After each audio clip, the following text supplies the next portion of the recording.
जब लोग आमने सामने होते हैं तो उन्हें झूठ बोलने में कठिनाई होती है, क्योंकि हर किसी की कोई टेल होती है। पर मैसेजेस में झूठ बोलना, क्या उसमें भी कोई टेल होती है? यदि आप टेल से परिचित नहीं तो बता दें, ये तब महसूस होती है जब आप झूठ बोलते हैं और आपका शरीर इसे दर्शाता है। जब आप किसी के सामने होते हैं तो ये पता करना आसान होता है। यदि आप किसी के साथ रिलेशनशिप में हैं या किसी को डेट कर रहे हैं तो यहाँ कुछ रिलेशनशिप एडवाइस है। अगर आपको शंका है कि वो झूठ बोल रहे हैं तो उनके टेक्सटिंग बिहेवियर को समझने का प्रयास करें। ऐसा इसलिए क्योंकि टेक्स्ट मैसेज में झूठ बोलना लोगों को थोड़ा आसान और कंफर्टेबल लगता है। 11वां, जवाब देने में देरी। जो रिलेशनशिप में हैं उन महिलाओं और पुरुषों के लिए यहाँ कुछ सुझाव है। लायर्स देरी करना पसंद करते हैं। ऐसे बिहेवियर को पता करना मुश्किल हो सकता है क्योंकि बातचीत के दूसरी तरफ क्या हो रहा है ये बताने वाला कोई नहीं होता। जवाब सही ना मिलने पर व्यक्ति का विश्वास बनाए रखना सबसे अच्छा होता है। लेकिन यदि किसी को जवाब देने में 40 मिनट लगते हैं और वो बहाना करते हैं कि मैं टीवी देख रहा हूँ, तो शायद वो झूठ बोल रहे हैं। यदि आप नोटिस करते हैं कि जब आप उनका सामना करते हैं तो वो आपसे लगातार बचते हैं या फिर संदेह का कोई जवाब नहीं देते, तो हो सकता है कि वो झूठ बोल रहे हों। यदि ऐसा है तो यहाँ कुछ रिलेशनशिप एडवाइस के साथ लव एडवाइस भी है। उनसे बैठ के बात करें और देखें वो क्या प्रतिक्रिया देते हैं, क्योंकि सामने उनके लिए झूठ बोलना कठिन हो जाता है। यदि आप किसी ऐसे इंसान को डेट कर रहे हैं तो बाकी के संकेतों पर नजर रखें। 10वां, चूहे बिल्ली का खेल खेलना। एक चीज जो झूठा व्यक्ति हमेशा चाहता है वो ये कि दूसरा व्यक्ति चल रही समस्या को भूल जाए। उदाहरण के लिए, यदि आप कोई चीज उधार लेते हैं और उसे खो देते हैं तो आप खुद को दोषी तो समझते हैं पर उस व्यक्ति को नहीं बता पाते। ऐसे लोग जो किसी स्थिति का सामना नहीं करना चाहते वो इसमें देरी करने की कोशिश करेंगे, चूहे बिल्ली का खेल खेलेंगे और ऐसा अभिनय करेंगे जैसे वो नहीं जानते कि आप क्या बात कर रहे हैं, या फिर कुल मिलाकर वो परिस्थिति से ही भाग जाएंगे। 9वां, इल्जाम लगाना। ये दूसरा टेक्सटिंग बिहेवियर और झूठ बोलने का लक्षण है जो बहुत आम है। जब किसी से सवाल पूछा जाता है और वो जानते हैं कि वो गलत हैं, तो वो सवाल पूछने वाले को ही इसके लिए दोषी ठहरा देते हैं। उनकी भावनाओं से खेलकर वो भागने की कोशिश करते हैं और आशा करते हैं कि इस कारण से व्यक्ति खुद को जज करने लगेगा। ऐसे तरीके से मास्टर मैनिपुलेटर्स खुद पर से दोष को हटा देते हैं। स्थिति चाहे जो भी हो, वो खुद को बेहतर दिखाने और दोष मुक्त करने के लिए जो कुछ भी कर सकते हैं करेंगे, भले ही इसके लिए किसी और को बुरा दिखाना पड़े। वो खुद को दोष मुक्त करने के लिए किसी भी हद तक जा सकते हैं।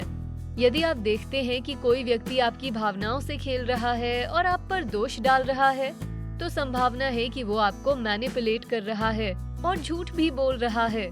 ये महिलाओं और पुरुषों के लिए प्रमुख सुझावों में से एक है कि उन्हें ये इग्नोर नहीं करना चाहिए।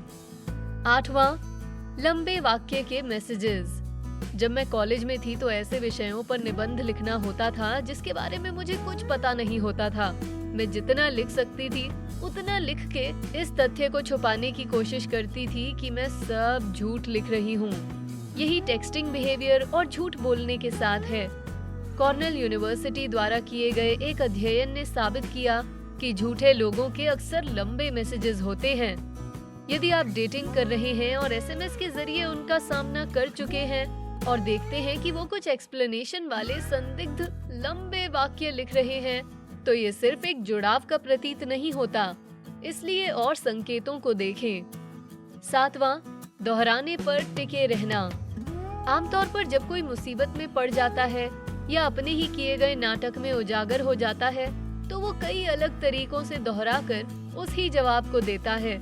उदाहरण के लिए, यदि कोई आपसे पूछता है कि क्या आपने उनके साथ धोखा किया है, तो आप झूठ बोलेंगे कि वो सिर्फ एक दोस्त है और कुछ नहीं, हम कुछ समय से अच्छे दोस्त हैं। ये टेक्सटिंग बिहेवियर और झूठ बोलने के अच्छे उदाहरणों में से एक है। 6वां, वो प्रश्न का उत्तर नहीं देते। एक छिपा हुआ टेक्सटिंग बिहेवियर और झूठ बोलने की विशेषता विशेष रूप से डेटिंग में ये है कि सामने वाला व्यक्ति किसी प्रश्न को छिपाने की कोशिश करता है।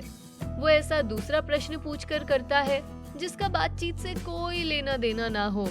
ऐसे में वो उम्मीद करते हैं कि ये बात नोटिस में ना आए और जरूरी टॉपिक से ध्यान भटक जाए।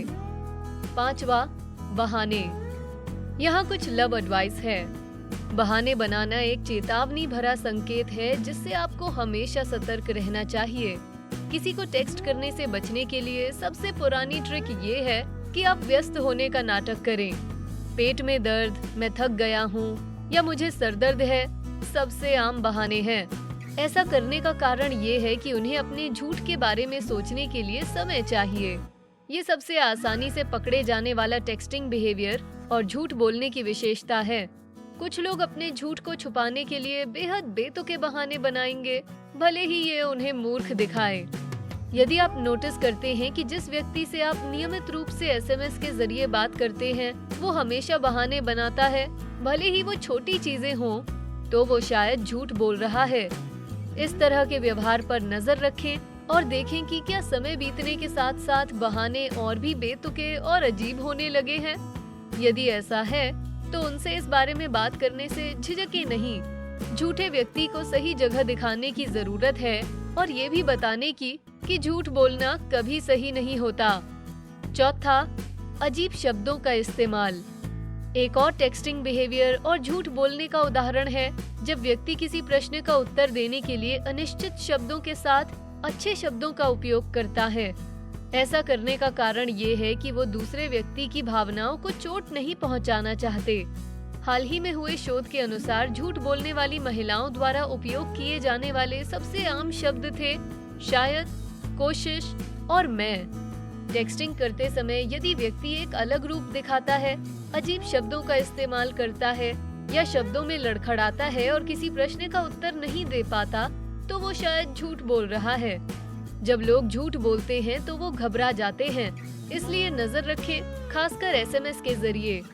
हालांकि टेक्स्ट के माध्यम से झूठ बोलना बहुत आसान होता है, इसलिए उनके शब्दों पर ध्यान देने के साथ साथ नजर भी बनाए रखें। उनके टेक्स्ट करने के तरीके में किसी भी अंतर को नोटिस करने की कोशिश करें। 3, दोषी महसूस करना। जब लोग झूठ बोलते हैं तो अक्सर वो बुरे नहीं दिखना चाहते, इसलिए वो दूसरों को बुरा महसूस कराने के लिए परिणाम को अपने पक्ष में करने की कोशिश करते हैं। ये पता करना आसान होता है क्योंकि वो साधारण सवाल पूछे जाने पर फ्लिप कर जाते हैं। यदि कोई व्यक्ति एक सरल प्रश्न से भी बौखला जाए तो ये चेतावनी का संकेत है। जब तक आप वास्तव में दोषी ना हो तब तक खुद को दोषी ना माने। 2, प्रतिक्रिया को परखना। इससे पहले कोई झूठ बोलने की सोचे, अपना जवाब देने से पहले वो दूसरे व्यक्ति की प्रतिक्रिया को परखना चाहेंगे। यदि उन्हें वही जवाब मिलता है जिसकी वो तलाश में है, तो वो सच बताएंगे, और यदि जो चाहते हैं वो जवाब नहीं मिलता, तो वो शायद झूठ बोलेंगे। अब जब आप महिलाओं और पुरुषों के टॉप टिप्स को जान गए हैं कि कब कोई व्यक्ति टेक्स्ट मैसेजेस के जरिए झूठ बोल रहा है, तो अब जानिए कि मैसेजेस का जवाब देने में लंबा समय क्यों लग सकता है। पहला, लंबे समय तक टाइप करना।